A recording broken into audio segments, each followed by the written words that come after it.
Je m'appelle Laurent Carilla, je suis professeur de psychiatrie et d'addictologie à l'Université Paris-Saclay. Je suis conférencier, enseignant et je suis intervenant régulier dans Ça commence aujourd'hui sur France Télévisions avec Faustine Bollard.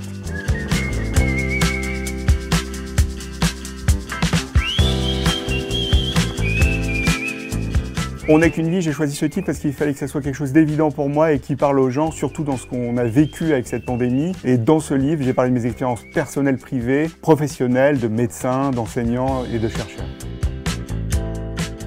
Définir le plaisir, c'est complexe, mais ce qui est au centre de ce plaisir, c'est notre cerveau en fait. Notre cerveau est capable de concevoir et de ressentir le plaisir. Il va pouvoir percevoir, programmer, moduler les messages qu'il reçoit. Et on n'a pas un seul cerveau, mais en fait on a trois cerveaux. On a un cerveau, dit le cerveau animal, c'est un cerveau archaïque qui va gérer nos besoins vitaux comme manger, boire et avoir du désir sexuel. Il y a un deuxième cerveau qui intervient qui est le cerveau limbique. C'est le centre physiologique de nos émotions, de nos affects, de nos sensibilités. Le dernier cerveau, c'est ce qu'on appelle le cerveau intellectuel.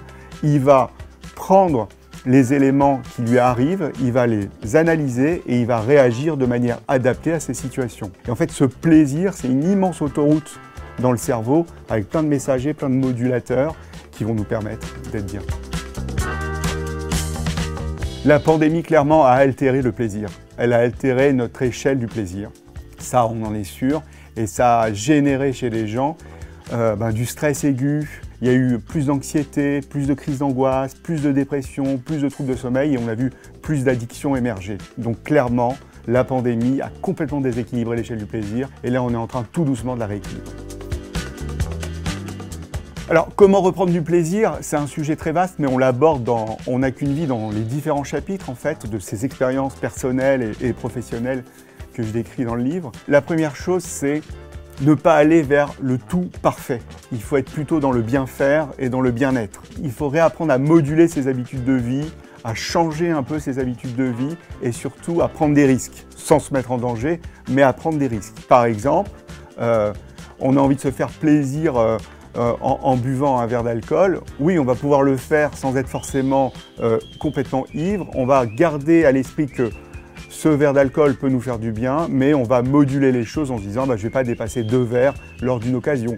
Ou bien ça peut être je vais faire une activité sportive, je ne vais pas commencer à faire du sport non-stop tous les jours, je vais faire du sport parce que d'abord ça va me faire du bien. Après il faut sortir de cette société qui est très speed, très rapide, et il faut sortir de ce rush permanent en fait. Donc il faut un peu décélérer les choses dans notre vie personnelle et dans notre vie professionnelle. C'est pas forcément tout faire tout de suite, tout répondre à tout de suite et surtout il faut essayer de savoir dire non. Alors c'est facile de le dire en théorie, mais en s'entraînant et en lisant ce qui est écrit dans le livre, on va pouvoir y arriver.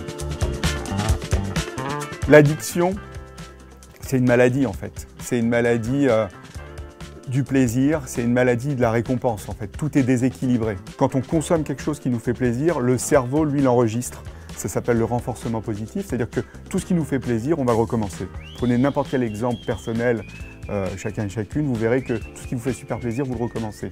La bascule en addiction, c'est on va rentrer dans la maladie. Et si on est addict, on perd contrôle, on a ce déséquilibre des 3 cerveaux dont on a parlé au début, on a des envies irrésistibles de consommer, en fait on ne gère plus rien. L'addiction, c'est justement la perte de la liberté de s'abstenir, donc il n'y a plus de plaisir.